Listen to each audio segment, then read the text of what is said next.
I would say that the nature of today's problems are so much more interconnected, so much more interdependent than at any other time. These are not the problems without borders have exploded way beyond that description. And we now have kind of mutually assured destruction, not just being the universe of the nuclear weapon community, but really of virtually every issue that we're dealing with, whether it's terrorism, cybersecurity, climate change, or whatever it happens to be. So I think those are the two major reasons. But then, quite simply, we could save lots of lives, and we could save precious resources if we had a different approach. And peace building really has prevention at its core. And it's hard to understand why prevention can be so lacking in popularity when most of us spend much of our time and considerable amounts of money investing in insurance and other things that sort of are done to mitigate or to avoid things in our own lives. Why we don't do that at a policy level is kind of hard to figure. And the fourth reason I'd offer is that if the United States is really going to be a leader again, it's not going to be because we return to the way we did things after World War II. It's going to be because we're a center of creativity. We are putting our values and our practice, aligning our values and our practices. We've lost credibility for a variety of reasons in the last 20 years. In particular, the last 4 years have been really awful. And in terms of our world position, not in every single corner of the world, but overall. And it's not enough to just say we've got some good people now doing all these things. We're really going to have to show up with, in particular, creativity. And this space, this human space, this incredibly human space that peace building occupies is just crying for us to do things in a way that's more respectful of individuals, that puts people first, that has a human security approach, as Ursula's report so eloquently states. Thanks. That you've given us so much to dive into. I just want to pick up on a few things you said. First of all, you mentioned we haven't been doing so well, and military interventions haven't been working to address the problems of the world. This is an issue that you really go into further in your book as well, sort of those failures.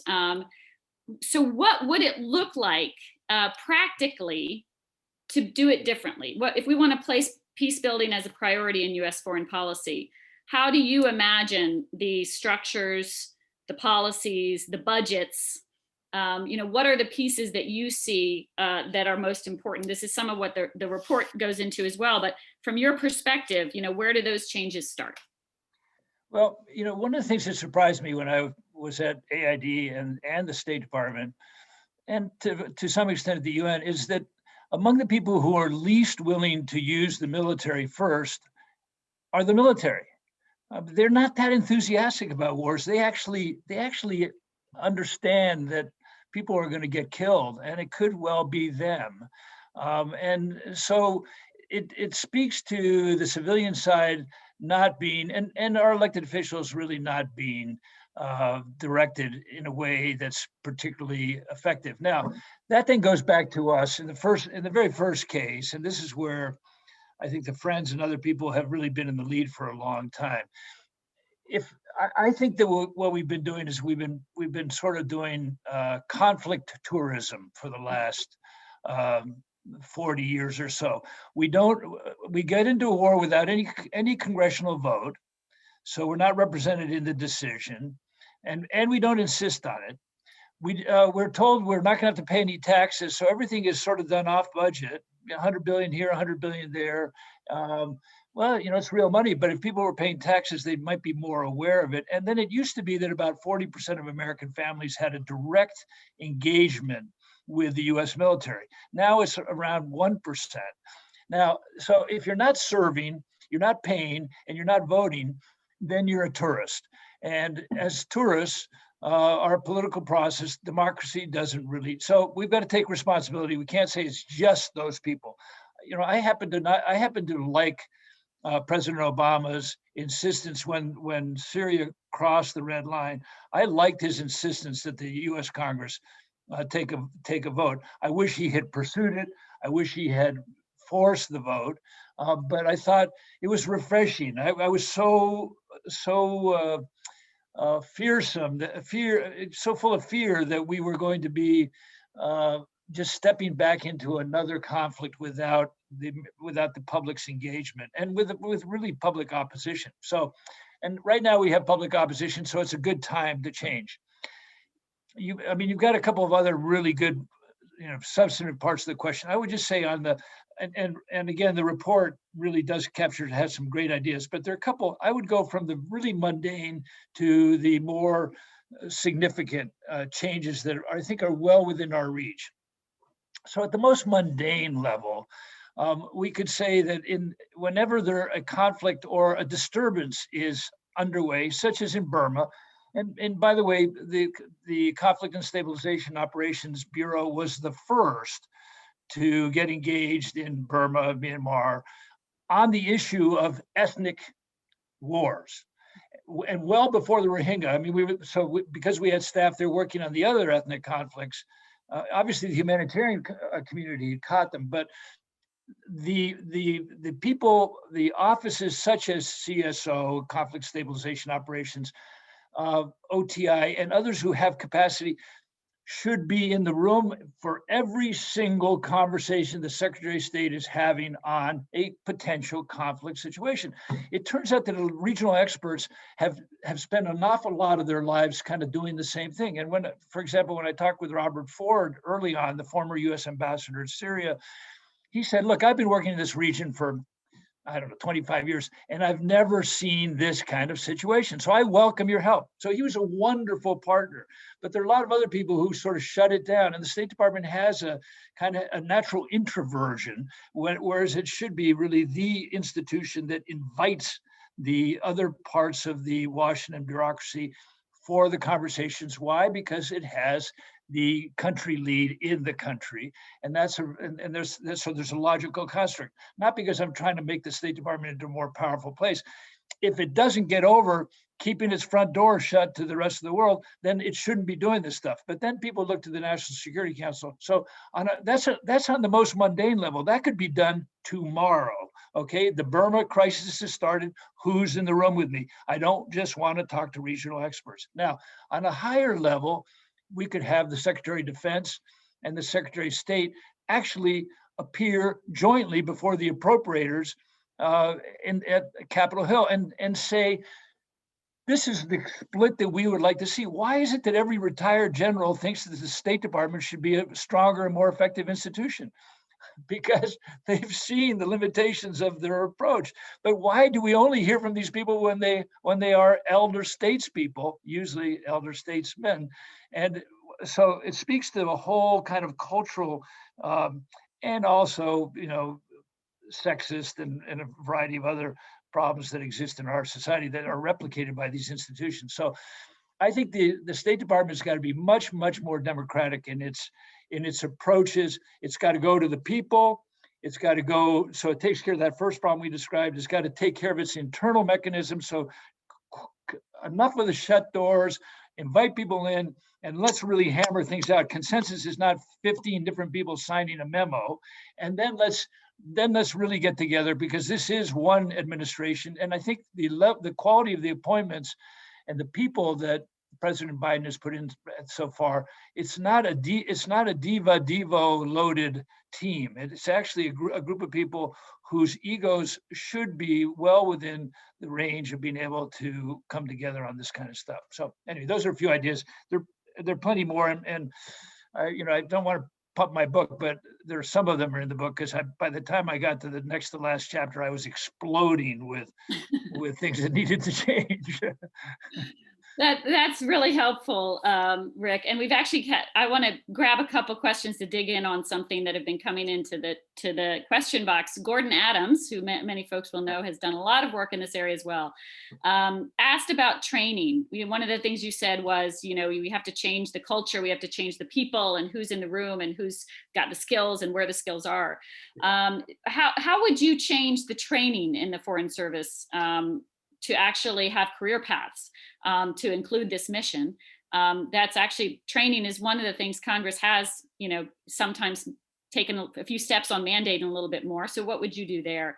And if you want to say anything else about the CSO experience in terms of particularly that part of the State Department being underfunded, marginalized at times, understaffed, how do we get this really into a priority where we have systems of people who are trained in it and are moving up the ladder, and the whole bureaucracy is making it a priority? Any thoughts there?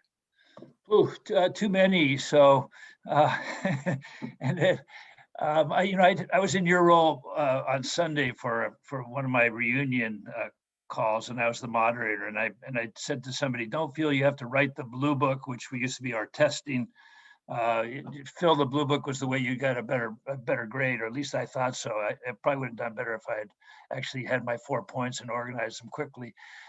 So let me just give you a couple of quick thoughts on that. I think it starts with the recruiting. Okay, what is the job going to be?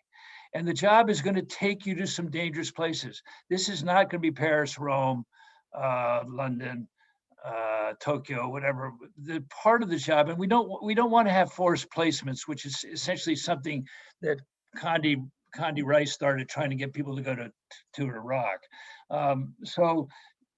But we also have to be careful about putting people into really dangerous places and then having them in shelter the whole time, because what's the point? I mean, they might as well be just zooming from Kentucky, because they'll see more local people. So a lot of this structure, but so the risk tolerance and the risk reward have got to really be explicit. But we can't be doing stupid things like assuming that AID is going to rebuild Afghanistan in the middle of a war. I mean, there was something wrong with this picture.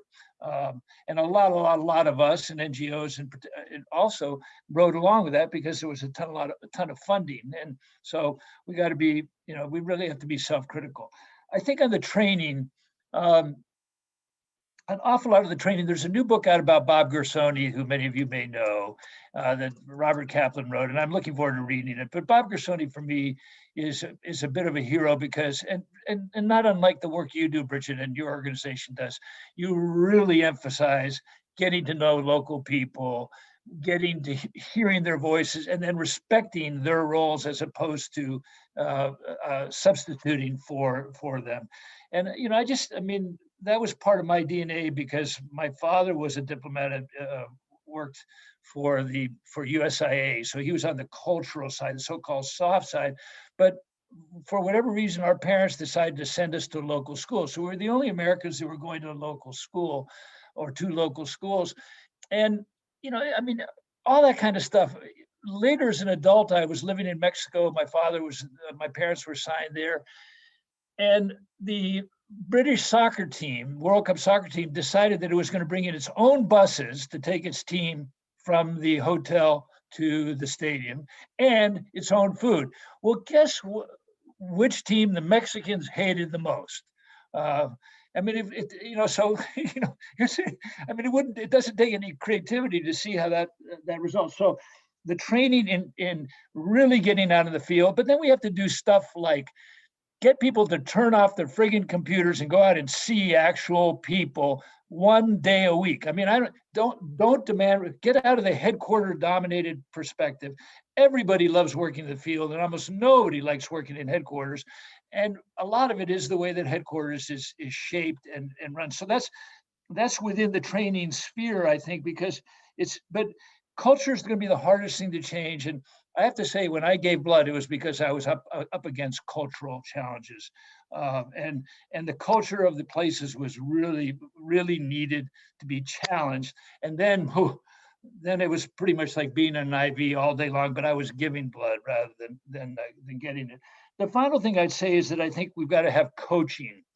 And everybody, the very best tennis players on earth, like Rafael Nadal, have a coach with him all the time, and he can only improve this much with a full-time coach. The rest of us could improve this much at any one moment, and we never have a coach. What's wrong with this picture? So having coaches, in particular, I think this is where the political leadership needs help, because much of the political leadership in our field, in the foreign policy field, comes from academia or think tanks or Capitol Hill, where you've never really had to run an organization. You don't have people working for you. And mobilizing a team is at the heart, is 1/3 of the job of the Secretary of State and the aid administrator and whatnot. Even those people should have coaches. They shouldn't just be going back to their traditional mentors and whatnot. They should have somebody who has an objective view, who really, and they should spread it around the entire organization. So it's hugely important, Gordon. But there's a lot more to be said about it. We're doing a slightly better job, but I felt that there were not enough people in the State Department who got the reward or the incentive for working in this space. And so we could almost never get good Foreign Service officers, to many of them, to consider working in places like OTI or CSO because it was off track for their promotions. So the incentives, it's another element of the culture. This is a cultural war, and it's a big one.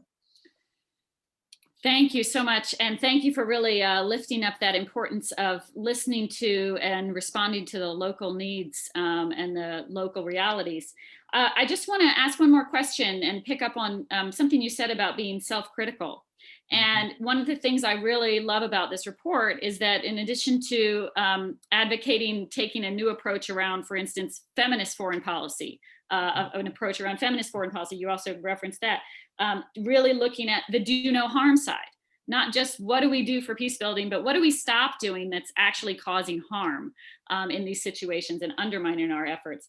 And then it also really does talk about it, as you said, putting people first and supporting locally led efforts to build peace in societies that those local people probably know best. And so what is our role? And I think now, given all the conflict we're seeing in the US, the situation here, there's a lot of question around the world about, well, what is the US's role in trying to help conflicts elsewhere if we are dealing with our own situation here and dealing with it, not necessarily well. So I wonder what you think about the legitimacy of the US now. And, obviously we have a new administration that's trying to really rebuild multilateral engagement, really undo some of the harm that's been done. And so how can they approach this issue of advancing peace in the world while also, dealing with our issues here at home? Well, thanks, Bridget. I mean, I think it's really good question. And we, most of us tend to lead with our strengths. So most of us say, I've done all these things brilliantly, so you should listen to me. But an equally effective and a much more modest approach is to say, I have made most of the mistakes that we will probably encounter. And in fact, in the United States right now, we are going through our own democratic renewal. I mean, we really have to go. And so I'm not here as an expert. And by the way, the experts missed the fall of the Soviet Union, the Arab Spring, the 2008 financial collapse, President 45's election. I try not to say his name, and other things of significance. So the experts are not that brilliant. So let's not necessarily go to an elite framework. Let's actually go to a kind of voices of the crowd, the wisdom of the crowd approach. And the thing that I love about Bob Gersoni's work is that when you talk to 200 or 300 local people, and then you say, this is what I have heard, that is so replicable. If somebody doubts what you've heard, you just say, well, okay, why don't you go out and talk to 200 or 300 people? And we're not going to do this as a survey. This is not going to be Gallup doing a 3-day survey. This is going to be you going out and spending the next 6 weeks talking to people. Now, I happen to think that's a good approach as well. When we have a country that's as complicated as Pakistan, why would you want to depend on the 5 experts who always know what's going on in Pakistan to tell you what's happening when it's a crazy evolving place? I would love to have, and I think the Secretary of State and the National Security Advisor who have the new ones who have a huge amount of respect for, if I were in their place, I would say, why don't we send out 3 or 4 competing teams? And let's make the teams really mixed up with people that are not the usual, are not all our employees, so they can say whatever they want. And let's have them come back and give us competing reports and see where the common ground is, and and tell them they'll get rewards for an idea that nobody else has. I mean, we've got to stimulate this marketplace, and there's no better way to do it than to be out actually in the circumstances with the people who are living it, because they don't always have the solutions. Oftentimes they're completely overwhelmed by what they're facing, understandably. But I think it starts with American humility, American modesty, our comfort in accepting the wisdom of the people we say we're trying to help. And if you do that, then you get past really the first cardinal sin of almost every American intervention, is that we really don't know the place or the people. I use I think in my book, a really simple criteria. I say, if we don't know 100 people in a place, please don't send an American soldier. Now, that doesn't mean that when you know 100 people, you have the right to send an American soldier, but I think that could have kept us out of Vietnam, Afghanistan, and Iraq, because, and you don't get to count your taxi driver or the Minister of Finance. You actually have to work a little bit at the 100 people, okay? Thank you so much, Ambassador. That was really great, and a lot that you've put for us to think more about. We're going to shift over to our panel now, and I think, Ambassador, that you'll be staying, so if there are more questions later, we can come back to them. But I do want to introduce the panel. We've had a few more questions in the chat, in the question box, and I hope that the panel maybe can also speak to some of these issues, including the challenges of counterterrorism rules that are restricting peace building efforts in countries by local actors, local civil society actors, and also a very good question I just want to call out, which says, doesn't this all assume the US is a good actor? And why don't we disarm, stop arms transfers, stop pollution, stop killing and jailing Black people, and then figure out peace building? So just to lay out some more challenges for the panel, who I know are up for it. I'm really happy to introduce our speakers today. Christian Cito Cirhigiri is a Congolese peace journalist, activist, and researcher with experience supporting youth participation in peace building processes in Eastern Congo, Rwanda, Burundi, and Colombia. He holds a bachelor's degree in integrated community development from Daystar University in Kenya and a master's degree in international peace studies from the University of Notre Dame. He's the founder of Peacemaker 360, which is a communication nonprofit that connects young peace builders worldwide through storytelling. And it's great to be with Christian, who I've worked with before. Dan Mahanty is director of the Center for Civilians in Conflict US program, where he promotes the adoption of policies and practices that enhance the protection of civilians in conflict, including through international security cooperation and assistance. Prior to joining Civic, he spent 16 years at the State Department, where in 2012, he created and led the Office of Security and Human Rights in the Bureau of Democracy, Human Rights, and Labor. And he oversaw efforts to integrate human rights into US security assistance and arms sales and prevent the recruitment and use of child soldiers, as well as more protection for civilians in conflict. He has a master's from Georgetown in US national security policy and a bachelor's in economics from George Mason University. I'm sure he'll have some comments around the question about arms sales too. And Ursula Knudsen-Lata is the legislative representative for peace building at FCNL, where she lobbies Congress to shift US foreign policy towards one that prevents, mitigates, and transforms violent conflict and builds sustainable peace. Prior to joining FCNL, she was the policy and advocacy coordinator for Safer World's Washington, D.C. office, and she chaired the US Civil Society Working Group for Women, Peace, and Security for 2 terms. Ursula received her BA in Religions and Theology from the University of Manchester in the UK, where her research focused on religion and conflict in South Asia. And she holds an MA in International Peace and Conflict Resolution from American University. And congratulations, Ursula, on this excellent report and this event. And I think you'd like to start by saying a few words about this. Yeah, thank you so much, Bridget. And thank you, Ambassador Barton, for those wonderful remarks.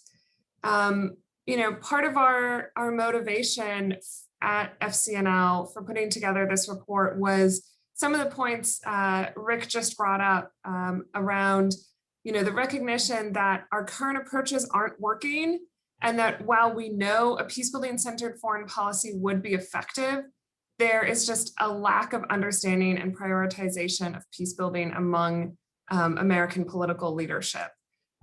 So during our expert interviews that we used to inform this report, we heard again and again from folks who'd worked at the State Department, at USAID, at NSC, that while they understood peacebuilding was a critical tool to help support US national interests, the lack of prioritization from above really held back meaningful progress.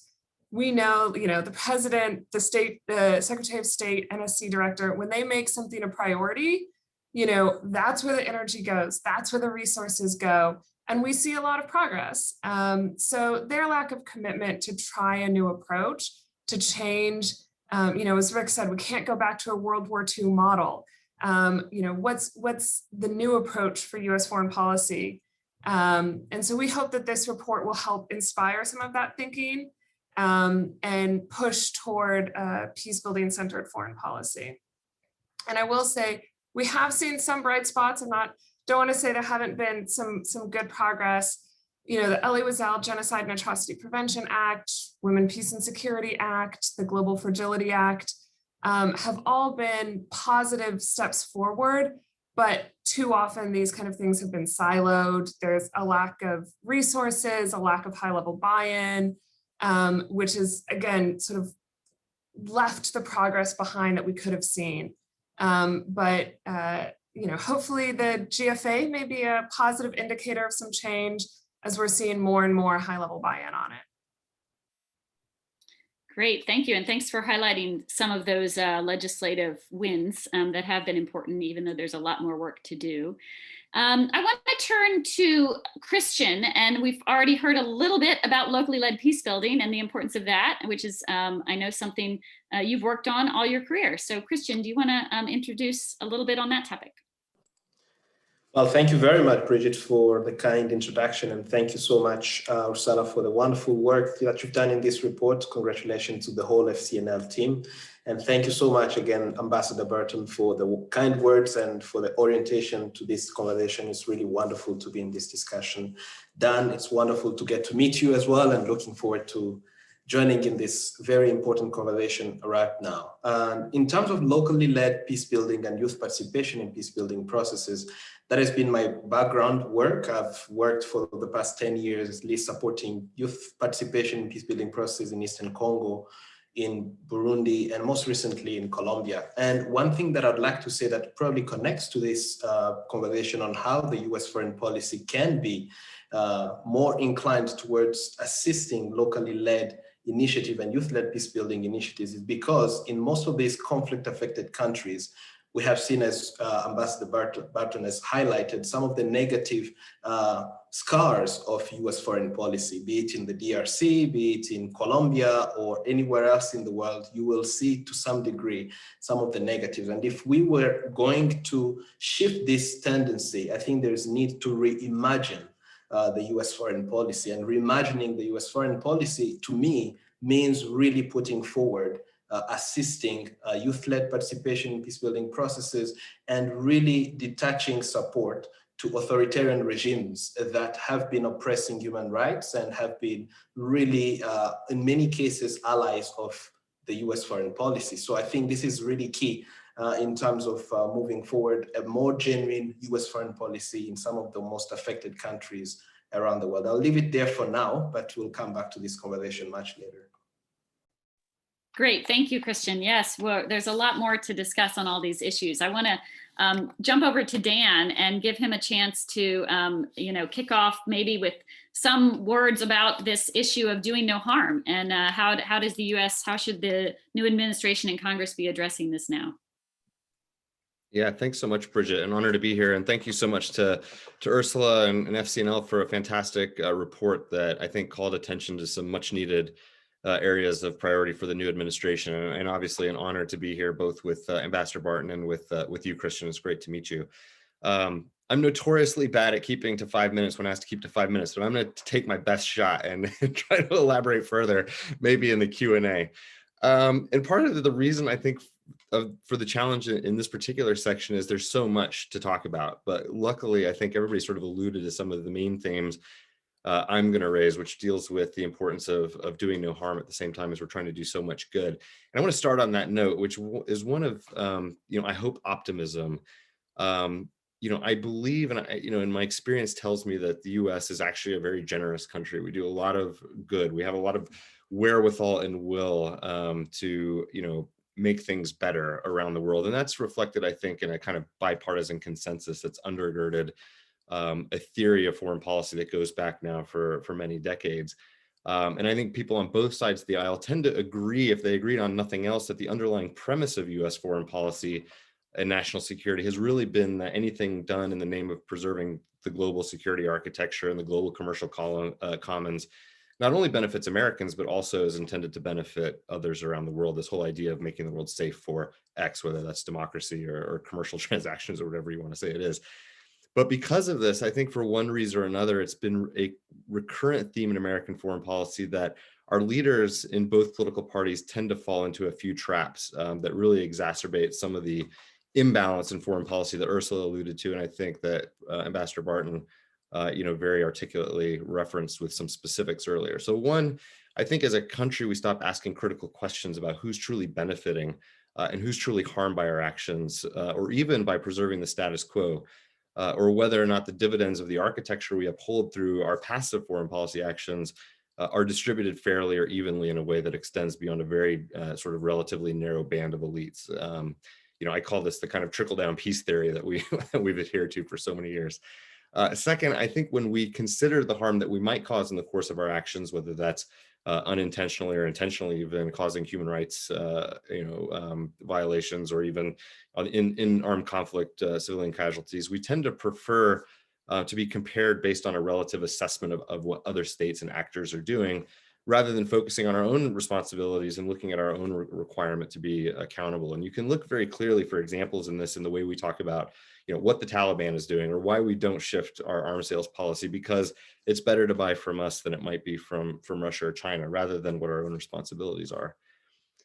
Third, I think we in the foreign policy establishment writ large tend to accept, largely without sufficient critical inquiry, that certain kinds of practice are inherently benign. We use a lot of euphemisms to describe practices that beneath the surface actually carry a lot of complexity in terms of how good or perhaps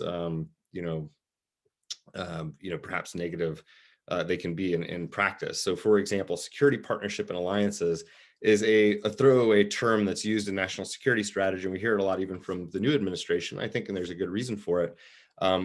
Words like, or terms like rule of law based, take on this kind of benign character. But when you look at what rule of law based approaches to a securitized effort to counter terrorism has done globally to civil society, there are actually some really, unintended negative consequences that have resulted, the same from security partnerships and alliances, which includes arms sales, by the way. Again, it's a kind of euphemistic way of describing the effort of enhancing the lethality of countries where there aren't sufficient constraints on the use of force. And then fourth, I think we tend to believe in laws. Again, it's going back to this rule of law-based approach to things. But sometimes that translates into a very legalistic approach to the way we think about harms.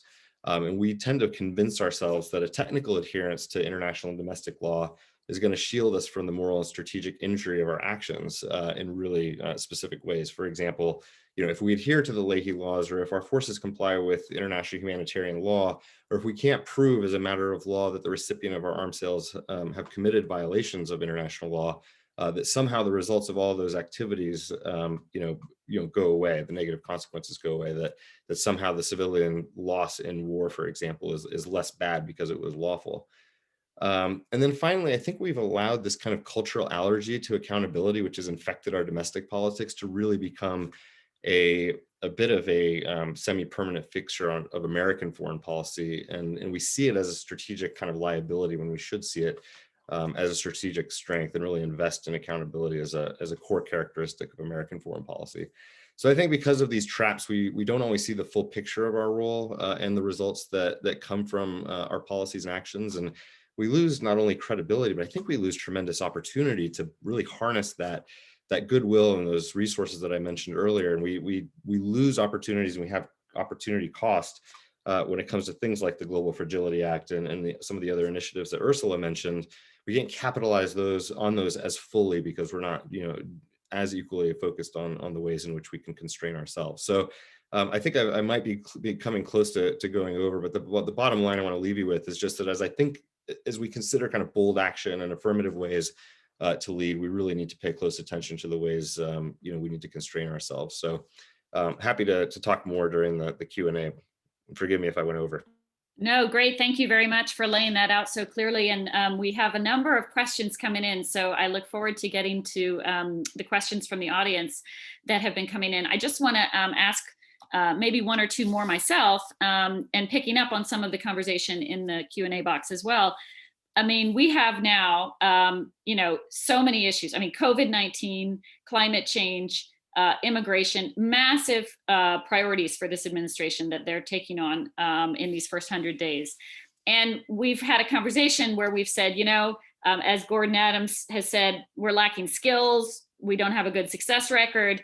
There's the harm. We have diminishing interest in the US. We're not the shining city on the hill, if we ever were. And so why should this be a priority? Why make peace building a priority in foreign policy now, in the midst of all that's happening? I don't know if Ursula, you want to kick off responding to that? Sure. That's an excellent question. I mean, I think fundamentally our militarized, securitized, as Dan was saying, law-based foreign policy doesn't work anymore. And I think peace building is such an exciting new approach to this that we have been doing it for several decades. It feels like a new approach in this moment because it can actually uproot some of these issues. It can get at the underlying drivers that push these extreme inequality, that pushes straight state fragility, that gives space to rising authoritarianism. When we are able to also step back and say, as Ambassador Barton was saying, are we the right person to be doing this work, or can we be supporting peace builders like Christian, who have all of those local networks, who have all of that local knowledge that they can bring to the conflict and help inform our work? So one of the things we talk about in the report is the need to have gender and conflict analysis undergirding all of our foreign assistance, all of our country strategies. We shouldn't, even if we think this is a country without conflict, have we done a conflict analysis? Have we actually looked at that question? Have we brought in experts from, the CPS or from CSO and said, help us do a really great conflict analysis, make sure that we're aware of all the issues around us. And then peace building allows a framework to be applied to that, to say, okay, how can we support locals? How can we, support political leaders and use our preventive diplomacy tools to help get out ahead of the curve and build some civil society space to allow actors, local actors, to really take the lead. I don't think we need to be in the lead anymore. I think we can step back and be a supportive partner. And we're one of the largest donor nations in the world. If we can get out of our own way, we can have such an amazing impact, especially through leaders like Christian. Thanks. Others want to comment on this question of, how can and should the U.S. make this a priority, peace building a priority in the midst of everything going on and with the, pretty mixed and difficult track record that we have? Yeah, Rick. I would just say that I think if we were much more liquid in our appropriations, so that we can move them around. So I noticed that Eitan Sontag is on the line here, and he did some work for us in Kenya. And at the time, the number one concern in Kenya was, would the upcoming elections be violent? Because the 2007 and 2008 elections had been extremely violent. They had done everything imaginable in their country on sort of a legal basis: new constitution, new authorities for the Supreme Court, new police chief, voting at the local level, governors with more, did all that stuff. Still, the number one worry. Now, the U.S. was spending $850 million a year in Kenya at that time. That was the overt money, and undoubtedly a lot more than that in other ways. 800 million of that was being spent to deal with AIDS. AIDS is a terribly important issue, but we could lose many more people in an outbreak of mass violence than you would lose to AIDS. And we had no liquidity, no way to really address the issue. So if you're going to be responsive to the local demand and the problem, then you also have to be able to bring resources to it. And that doesn't mean put Americans on the ground. It just means address the problem. So that would be one way.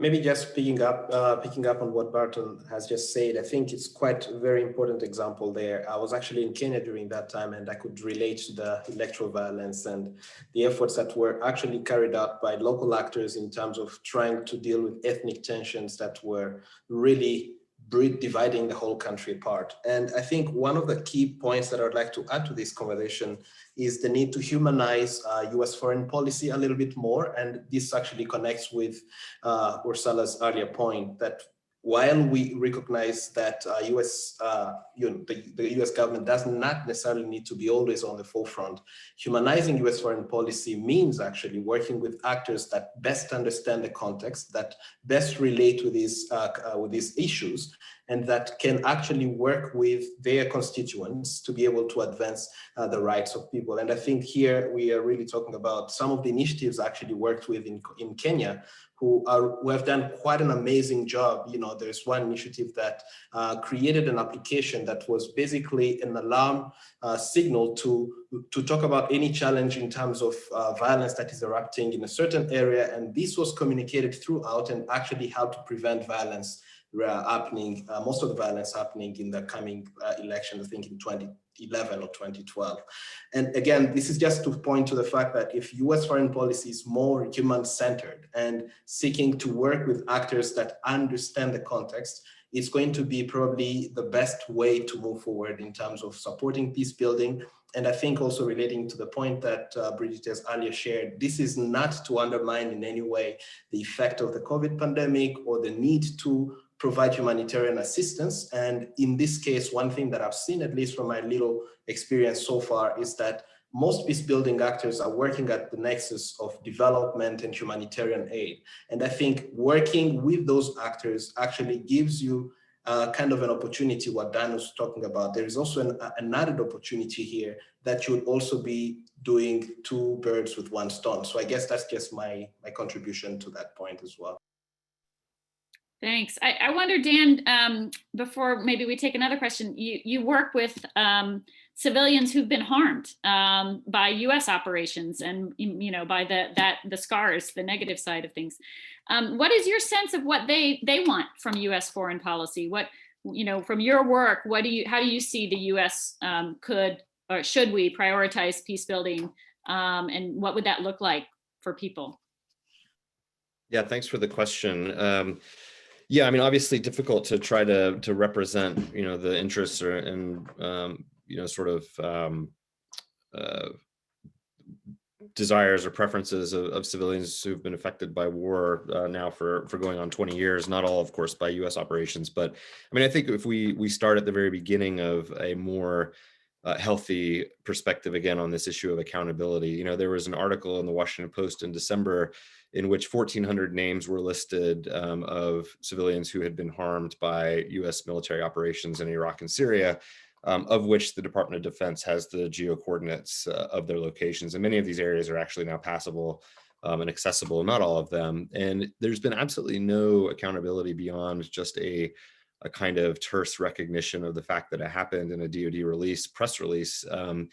If we stop thinking about accountability as the International Criminal Court and start thinking about accountability as something that we learned from childhood, is like just sort of owning up to your actions and making good on the harm that you cause, I think that's a good first start that would be appreciated. Obviously, no one wants to be hurt in war, but it's a start. And I'll just add two quick other points on this, building out from that. One is, in addition to all the amazing things that were raised by the earlier speakers, I think a structural emphasis on supporting civil society globally has to be a priority of this administration. And I don't just mean, providing funding to civil society in certain countries, but I mean really taking it to the UN and making it a foreign policy priority to kind of recreate that space, because all of the good work we want to do will be made impossible by the political nature of some of the work if governments see it as a threat to their existence, and if they're able to use rules and regulations and legalistic approaches to constraining civil society in those functions.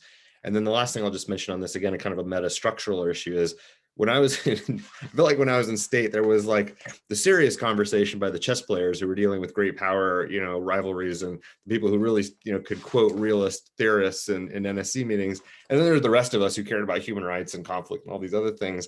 And we've got to get out of that game. And we just came out of a 20-year war, and we're already starting to talk about the historical inevitability of the next one. And to be taken seriously in Washington, you've got to talk about great power competition as though it carries no consequences for real people around the world. My sense is that we need to change that dynamic. Yes, a human-based approach to security is absolutely warranted, but it also takes, I think, a reckoning with the way we even talk about foreign policy as a whole in Washington. So I'll leave it there. Great, thank you so much. Well, I could ask questions all day of all of you, but I want to make sure we cover what people have sent in. So I'm going to turn to a few of the questions that have come in that we haven't addressed yet. First of all, there was one submitted by Ethan Sontag, I think, and forgive me if I mess up names as I'm doing this. In many places of the world, the US can still wield disproportionate influence when it comes to promoting stability and preventing conflict. However, we've seen that there are few, if any, conflicts that the US can resolve on its own. In light of the Global Fragility Act and on your own experience, how can the US work in more practical and effective ways with local actors, the UN, and key donor partners? So there are a few different parts to that question. I wonder if anyone wants to offer a first perspective. Well, I can jump in. I think Ambassador Barton brought up a lot of these points around, how can we be more practical and effective in working with local actors? One of them is meeting local actors, as adjusting our risk assessment when folks are out in the field, to really say, how can we actually meet with local actors? How can we meet with local politicians in a safe way in a lot of these fragile and conflict affected areas? How can we get our hiring, promotion, retention policies in line at the State Department, at USAID, to grow our diplomatic corps and grow it in a way that is diverse and reflective of our country? I think as well, having as many kinds of perspectives around the table helps us think differently as well about the people that we are interacting with in local communities. And in terms of engaging with the UN and key donor countries, one of the things we mentioned in the report is just reaffirming our commitment to multilateralism. And we've seen some really great steps by the new administration, but making sure that we, rejoin the UN Human Rights Council, that we're back in UNESCO, that we're paying our full dues, that we're paying back our arrears to the UN, and just really showing up as a partner in these spaces, rather than sort of acting like we have the big stick and everyone at the UN needs to do what we tell them to do. But how can we show up in partnership and listen to these other partners? Thanks. Yeah, Ambassador Barton. And feel free to call me Rick as well. Thank you. It's nice to, I haven't gotten the ambassador or the sir treatment here at home much the last. It makes me feel really important, Rick. Okay, good. Good. Well, thank you. Then go ahead. A couple of simple points. I think we have to think of ourselves as being catalytic. So we should be the Head Start program, not the building the shining city on the hill program, which is, I think this is a place that our our military and our development communities stray. Give me another 5 years and this place will be peaceful, or give me another 10 years and the economy will be brilliant. That's not our, I don't think that's our full responsibility. Give people a chance to make it on their own. So think of ourselves as being catalytic. The second thing is when we're in the countries, look for silenced majorities. We really, at CSO and at OTI, we really put a big emphasis on women and youth. Why? Because that gets me over 50% of the people right away. And guess who's not involved in any of the existing decision making? So we're expanding the political marketplace. Third, expand the tools that you use. So Somalia, we're spending probably as a US, I mean, I haven't seen this on paper, but I would guess about $1 billion a year on Somalia. If you asked any expert, is the US spending $1 billion a year in Somalia? They'd say, no way. But if you put it together, all the ways that we contribute to it, from the World Food Program to whatnot. So, but what's one of the lifelines inside of Somalia that I don't think we've really tapped into? Remittances. Everybody in Somalia has got a cell phone, and not everybody, but a lot of people, several, sometimes 3, and they're using them to get the resources to survive.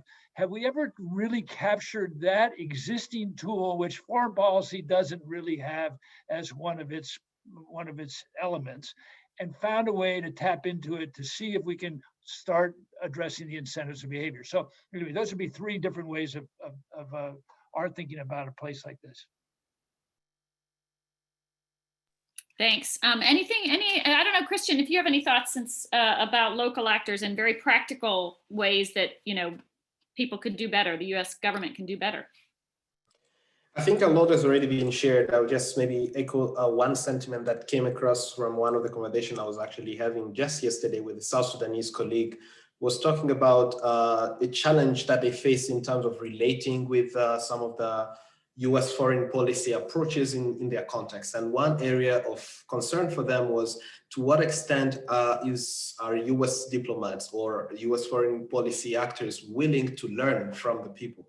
And I guess the willingness to learn is probably one element that I think is probably a missing link here, that we can design the best policies that we think are going to be useful, at least to help communities and conflict affected actors, but if we are not willing to learn from them and with them, these foreign policies that we're designing probably will be short-lived and will not be having the effect and impact that is required.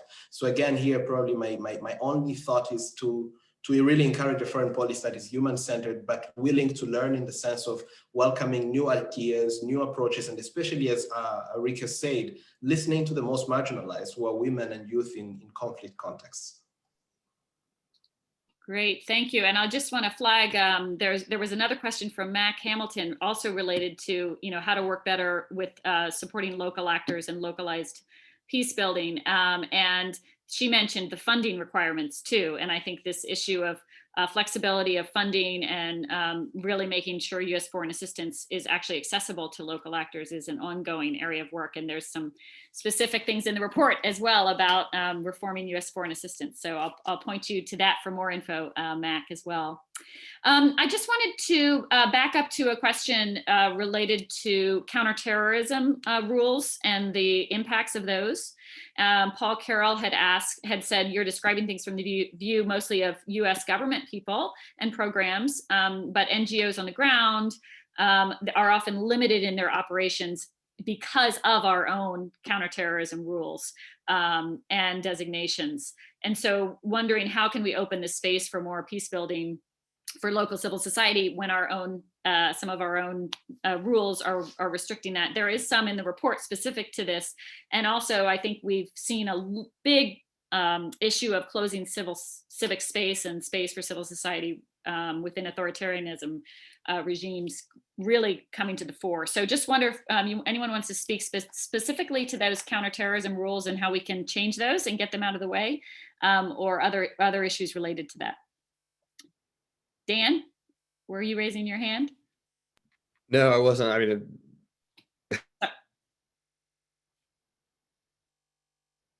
I mean, I certainly think the opening sort of gesture by the Biden administration to take a close look at the effects of some of the more recent sanctions on CT-related issues like the Houthi designation is a welcome start. I would, you call on Ursula or others to speak in more depth about kind of the impact of CT sanctions more broadly speaking, but I know Oxfam has done some really amazing work in this space as well, so they probably have a list of things that they could put in front of us right now. Do this on day one. Ursula, do you want to speak to maybe the recommendation in the report as well?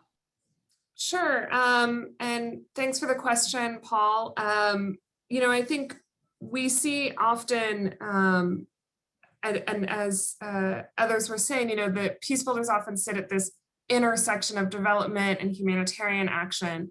And when all of this is happening in a space like northeastern Nigeria, where you have groups like Boko Haram, who is a civilian, who is a combatant, all of this gets very quickly tied up and convoluted. And with a lot of our material support restrictions, a NGO has to be incredibly careful that they're not providing tea, that they're not having a substantive conversation with someone who might fall under this restriction of, well, you lived for 6 months with this, FTO, and so now you are also a member of it, even though you were kidnapped and brought there. And so we're going to have to go through a bunch of steps and paperwork to get you certified as a civilian again, so I can then give you, the support and trauma healing and, reintegration services that you need.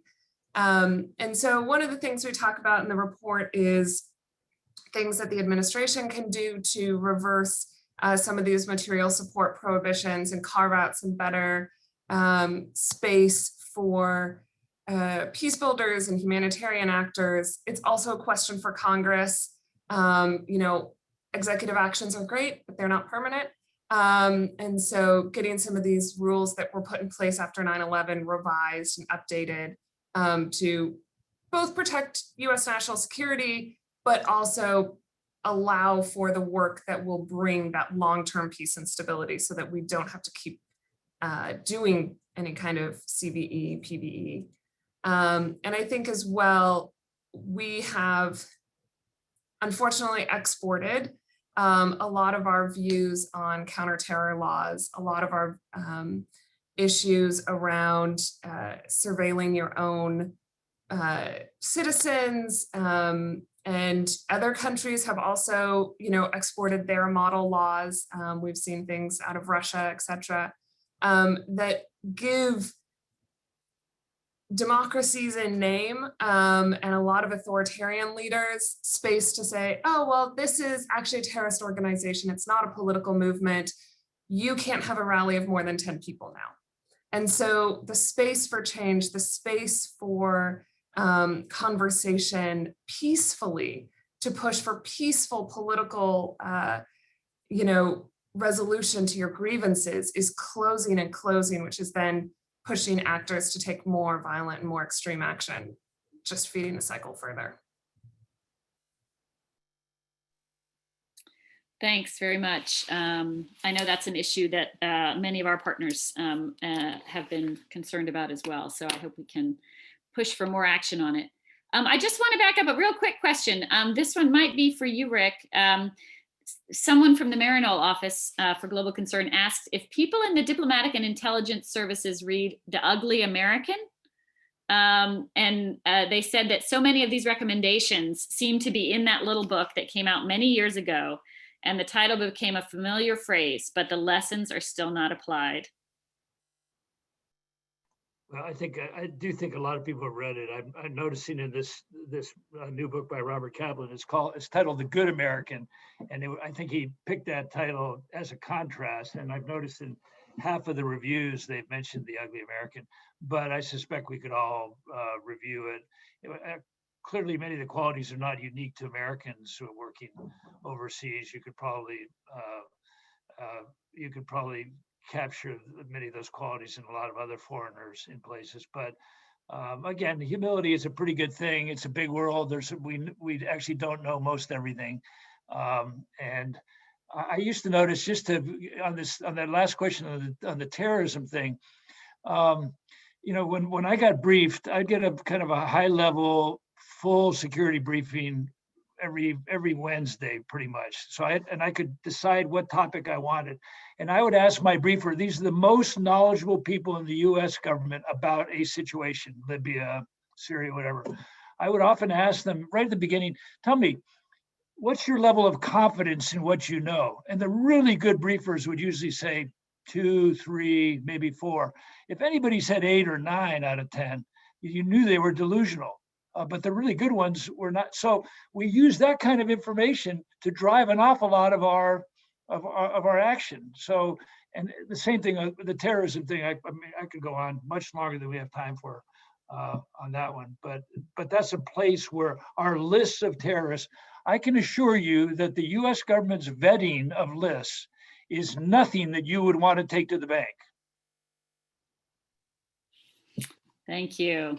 I just want to flag a question that came in because it's got some good commentary around it, although I think we've touched on the question a bit, but Tom Hushek, if I'm saying that correctly, says that even for those in government who understand and agree with an imperative for peace-building centered foreign policy, bureaucratic impediments and inertia are hard to overcome. Attaching real resources for prevention versus responding to the latest emergency, paralyzing risk aversion, made worse by the pandemic, and imbalance between civilian and military agencies. On top of this, state and US aid institutions have been severely eroded over the last few years, which makes fulsome implementation of the GFA very difficult. So the question was, while working to correct these government and bureaucratic shortcomings, do the panelists have ideas of how to lead the peace building approach through people to people rather than governmental actors? I think we've talked about that some, but just if anybody has other thoughts on that commentary and question.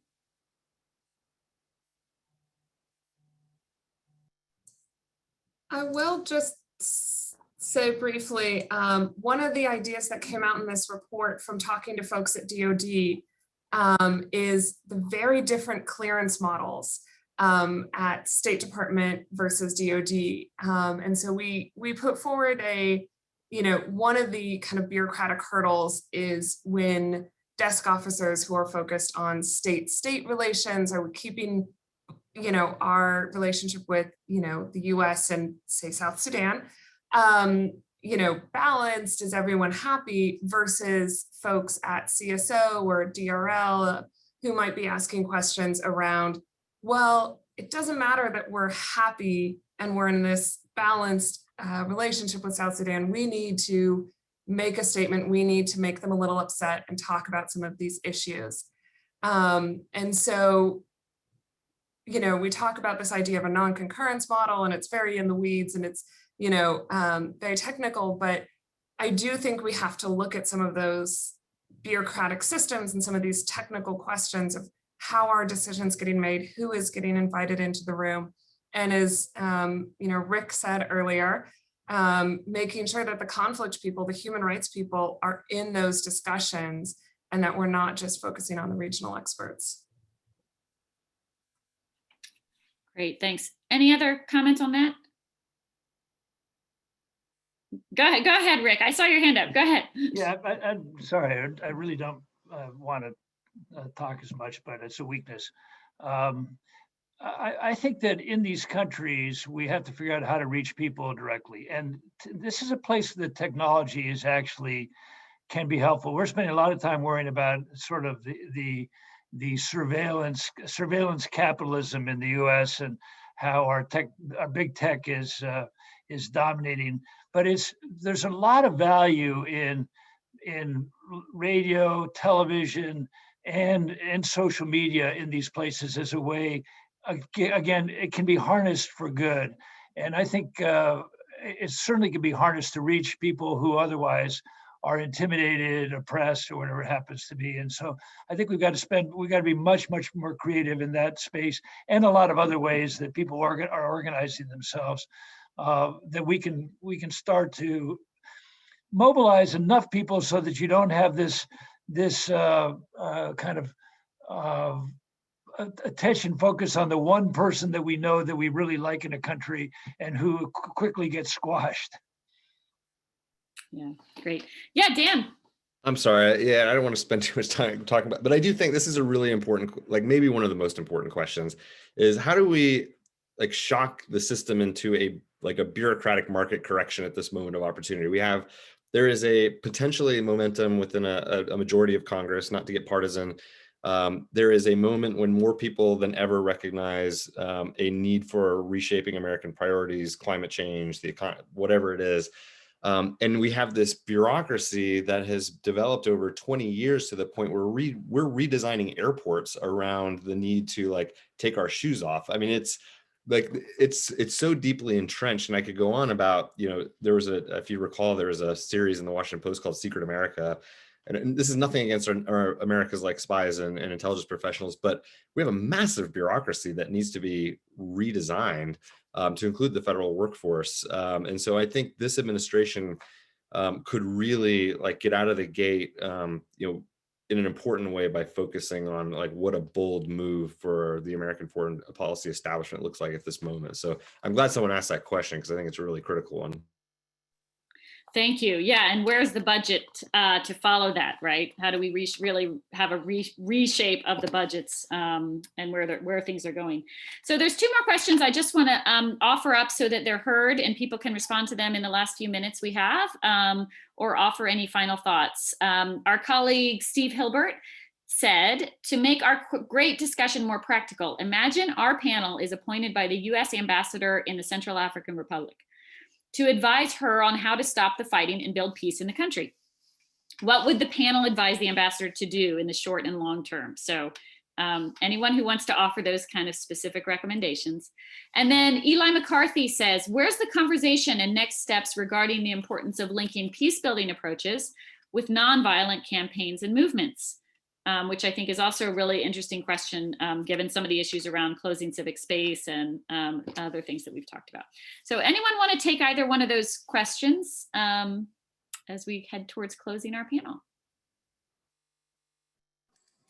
I'll probably start with the last one and maybe go back to the first one if time allows. But the first one I would like to add to closing the gap between peace building and violent approaches. I think this is quite critical, especially in many parts around the world where we've seen nonviolent resistance actually being more effective in sustaining peace rather than supporting violent resistance. So, I mean, looking at examples, for example, of the Arab Spring, we've seen quite a lot of examples of how when it's going through the violent approach, many times the uprising does not lead to sustainable peace building. And I think the US foreign policy here can be actually very instrumental in supporting some of these movements. One of the examples that I can share here, for example, in Eastern Congo, there is a very nonviolent movement and well-known that has really helped open up the democratic space and youth participation in many of the national policy formulations is called Lucha.